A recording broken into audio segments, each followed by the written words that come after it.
مدارس اصلاحات کے حوالے سے علماء مشائخ کا اہم اجلاس اسلام آباد میں جاری۔ ذرائع کے مطابق اجلاس میں ملک بھر سے ہر مکتبہ فکر کے جید علماء شریک ہیں۔ علماء کرام سے مدارس رجسٹریشن اور اصلاحات کے حوالے سے رائے لی جائے گی۔ حکومت اور علماء کے درمیان مدارس سے متعلق 2019 کو طے پانے والا معاہدہ زیر غور آئے گا۔ چودھری صالح حسین، خالد مقبول صدیقی، حافظ طاہر اشرفی، ڈاکٹر راغب نعیمی اور دیگر بھی شریک۔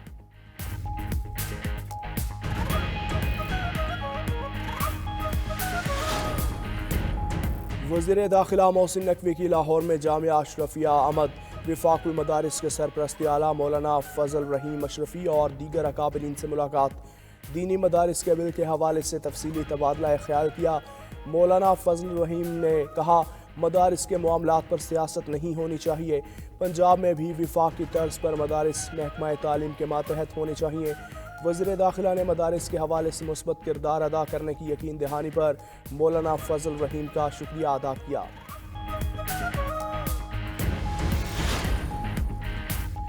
Chairman P T I barrister Gohar نے کہا، پی ٹی آئی کا 2019 میں مدارس رجسٹریشن کا معاہدہ درست تھا۔ تحریک انصاف اس معاہدے پر آج بھی قائم ہے۔ مدارس کی رجسٹریشن ہونی چاہیے، اس سے قانون مخالف سرگرمیاں رک سکتی ہیں۔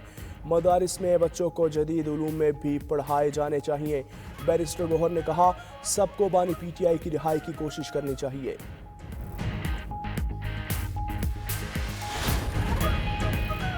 بانی پی ٹی آئی نے ہمیشہ پاکستان کو نقصان پہنچایا۔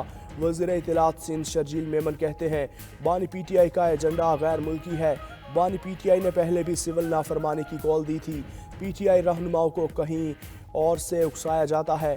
بانی پی ٹی آئی کے ٹارگٹ ادارے یا سیاستدان نہیں بلکہ پاکستان ہے۔ ذاتی مفاد سے بالاتر ہو کر ملک کے لیے سوچنا ہوگا۔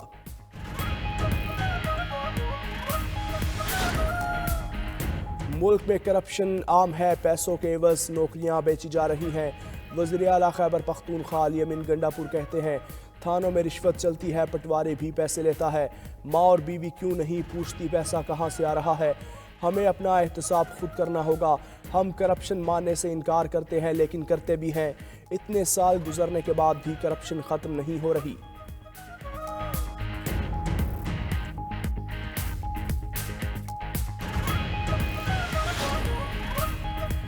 فوجی عدالتوں میں سویلینز کا ٹرائل مؤخر کرنے کی درخواست خارج۔ سپریم کورٹ کے آئینی بینچ نے سابق چیف جسٹس جواد ایس خواجہ کو 20,000 روپے جرمانہ کر دیا۔ درخواست گزار نے 26ویں آئینی ترمیم کے فیصلے تک فوجی عدالتوں کے کیس کی سماعت مؤخر کرنے کی استدعا کی تھی۔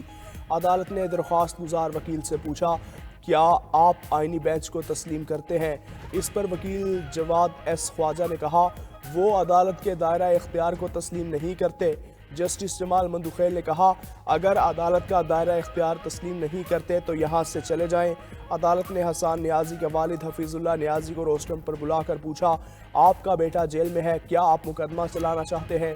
حفیظ اللہ نیازی نے جواب دیا، بالکل کیس چلانا چاہتا ہوں۔ سپریم کورٹ نے فوجی عدالتوں کو کیسز کے فیصلے سنانے کا اجازت دینے کی حکومتی استدعا مسترد کر دی۔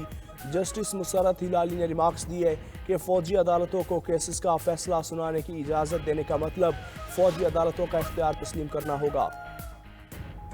سندھ ہائی کورٹ میں 26ویں آئینی ترمیم کی خلاف درخواستوں کی سماعت۔ عدالت نے درخواستوں کی فوری سماعت کی استدعا منظور کر لی۔ Chief justice Sindh high court نے ریمارکس دیے، 26ویں آئینی ترمیم کے خلاف دائر درخواستیں ریگولر بینچ سن سکتا ہے۔ سندھ ہائی کورٹ نے ریگولر بینچ کے دائرہ اختیار سے متعلق تفصیلی فیصلہ جاری کیا۔ ڈپٹی اٹارنی جنرل نے استدعا کی، آج تو فوری سماعت کی استدعا ہے، تاریخ دے دیں۔ اس پر chief justice Sindh high court نے کہا، ہمیں نہ بتائیں ہمیں کیا کرنا ہے۔ عدالت کا ڈپٹی اٹارنی جنرل کو اعتراضات تحریری طور پر جمع کروانے کی ہدایت۔ اڈیالہ جیل میں توشہ خانہ کیس 2 اور 190 ملین پاؤنڈ کیس کی سماعت۔ بشرا بی بی اڈیالہ جیل میں عدالت میں پیش۔ توشہ خانہ 2 ریفرنس میں بانی پی ٹی آئی اور بشرا بی بی پر آج فرد جرم عائد ہونے کا امکان۔ بشرا بی بی کی مسلسل غیر حاضریوں پر احتساب عدالت نے ناقابل ضمانت وارنٹ گرفتاری جاری کر دیے۔ 190 ملین پاؤنڈ ریفرنس میں بانی پی ٹی آئی اور بشرا بی بی نے 342 کا بیان جمع کروانا ہے۔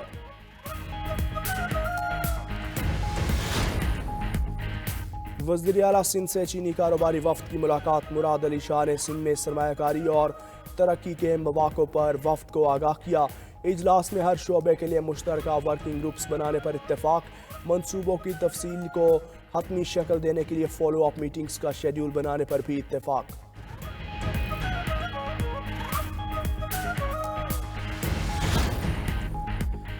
ملک بھر میں انٹرنیٹ آج بھی سست روی کا شکار۔ ملک بھر میں انٹرنیٹ کی رفتار سست ہونے کے باعث فری لانسرز کو ملنے والے کام میں 50% تک کمی۔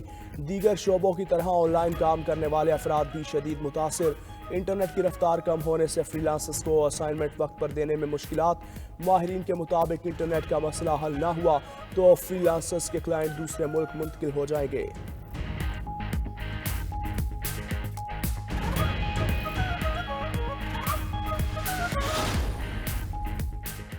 سپریم کورٹ نے عادل بازائی کو ڈی سیٹ کرنے کا 21 نومبر کا الیکشن کمیشن کا فیصلہ معطل کر دیا۔ جسٹس منصور علی شاہ کی سربراہی میں 3 رکنی بینچ نے کیس کی سماعت کی۔ دوران سماعت عادل بازائی کے وکیل کا مخصوص نشستوں سے متعلق فیصلے کا حوالہ۔ جسٹس منصور علی شاہ نے پوچھا، کیا آپ واقعی مخصوص نشستوں کے فیصلے پر انحصار کرنا چاہتے ہیں؟ کیا مخصوص نشستوں کے فیصلے پر عمل درآمد ہو چکا ہے؟ جسٹس عقیل عباسی بولے، اب تو وہ کہتے ہیں ترمیم بھی آ چکی ہے۔ جسٹس عائشہ ملک نے پوچھا، کیا عادل بازائی مخصوص نشستوں والے 81 ممبران کی فہرست کا حصہ تھے؟ عدالت نے الیکشن کمیشن سمیت فریقین کو نوٹس جاری کر دیا۔ وزیر اعلیٰ پنجاب مریم نواز کا دورہ چین میں مصروف تھے۔ چینی کمپنی پنجاب میں روبوٹک زرعی آلات مینوفیکچرنگ پلانٹ لگائے گی۔ محکمہ زراعت حکومت پنجاب اور AI فورس ٹیک کے درمیان MOU پر دستخط ہو گئے۔ وزیر اعلیٰ پنجاب کی AI فورس ٹیک کے بانی ڈاکٹر خان اور CEO سے ملاقات۔ مریم نواز نے روبوٹک ٹیکنالوجی سے مزین جدید ترین زرعی آلات کا معائنہ کیا۔ پنجاب میں ایگریکلچر سیکٹر میں روبوٹک مشینری اور ٹولز متعارف کرانے کے عزم کا اظہار۔ کہا، پنجاب میں زراعت کی جدید ٹیکنالوجی اپنا کر کاشتکار کو خوشحال بنانا ہمارا عزم ہے۔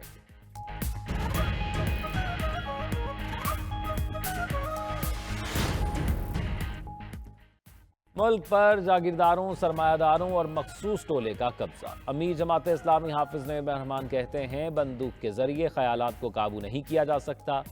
پرامن عوامی جمہوری سیاسی جدوجہد ہی قوموں کی ترقی کی ضامن ہے۔ پاکستان میں آئین اور قانون کی بالادستی ہونی چاہیے۔ اگر سیاسی لوگ برے ثابت ہوئے تو ان کو پالنے والے بھی وہی لوگ ہیں۔ نجکاری کے نام پر پاکستان کی لوٹ سیل لگا رکھی ہے۔ پیپلز پارٹی فسطائیت کے ساتھ سندھ میں حکومت کر رہی ہے۔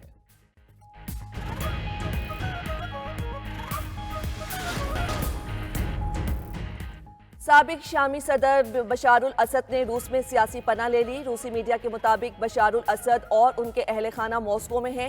روس نے انسانی ہمدردی کی بنیاد پر سیاسی پناہ دی۔ بشار الاسد نے شام چھوڑنے سے پہلے اقتدار کی پرامن منتقلی کی خواہش ظاہر کی تھی۔ روسی وزارت خارجہ کا دعویٰ، کہا ماسکو شامی اپوزیشن کے تمام دھڑوں کے ساتھ رابطے میں ہے۔ یقینی بنایا جائے گا کہ شہر میں شہری محفوظ رہیں۔ اقتدار کی منتقلی تک حکومتی معاملات چلانے کا اختیار شامی وزیر اعظم کے سپرد۔ باغی کمانڈر محمد الجولانی کا جنگجوؤں کو سرکاری اداروں سے دور رہنے کا حکم۔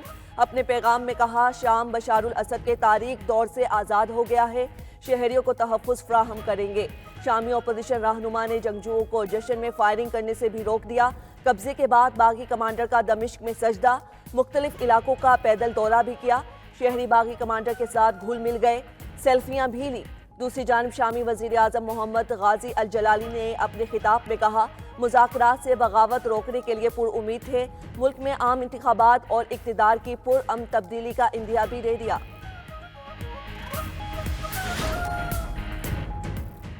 شام میں کسی کو بھی اس طرح کے نتائج کا اندازہ نہیں تھا۔ ایرانی وزیر خارجہ عباس اراغچی نے کہا، ایران نے شامی حکومت کو سیاسی مدد اور مشاورت فراہم کی تھی۔ ایران تاکید کرتا رہا ہے کہ شامی حکومت اور اپوزیشن گروپ مذاکرات کریں۔ ادھر کینیڈا کا بشار الاسد کو عالمی عدالت انصاف کے سامنے پیش کرنے کا مطالبہ۔ کینیڈین وزیر خارجہ نے کہا، اسد حکومت نے شہریوں پر تشدد، غیر انسانی اور ذلت آمیز سلوک کیا۔ برطانوی وزیر اعظم کا بشار الاسد کی حکومت کے خاتمے کے بعد شام میں امن اور استحکام پر زور۔ کیئر سٹارمر نے کہا کہ شام کے عوام نے طویل عرصے تک اسد کی وحشیانہ حکومت کے زیر سایہ مشکلات کا سامنا کیا۔ اسد حکومت کی رخصتی کا خیر مقدم کرتے ہیں۔ اب اس بات کو یقینی بنانا ہے کہ مسئلے کا سیاسی حل غالب ہو اور امن و استحکام بحال ہو۔ انہوں نے شہریوں اور اقلیتوں کو تحفظ فراہم کرنے کا بھی مطالبہ کیا۔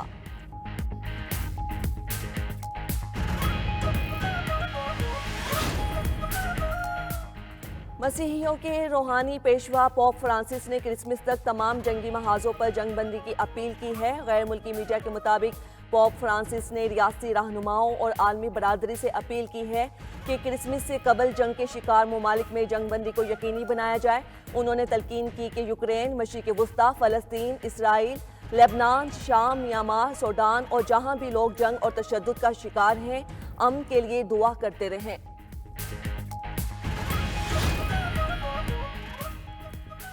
53 سال قبل آج کے دن پاک بحریہ نے بھارتی جہاز ککری سمندر برد اور جنگی جہاز کرپان مخفلوج کر کے تاریخ رقم کی۔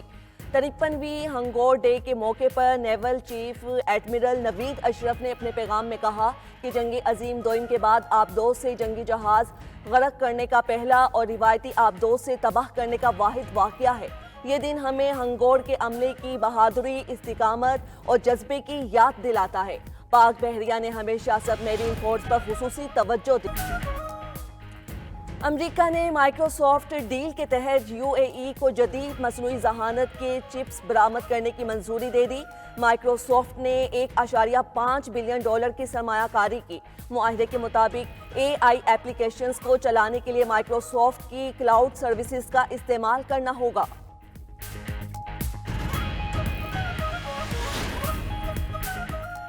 اور ملک کے مختلف شہروں میں سردی کی شدت میں اضافہ۔ دوسری جانب وادی نیلم میں برف باری سے پہاڑوں نے برف کی سفید چادر اوڑھ لی۔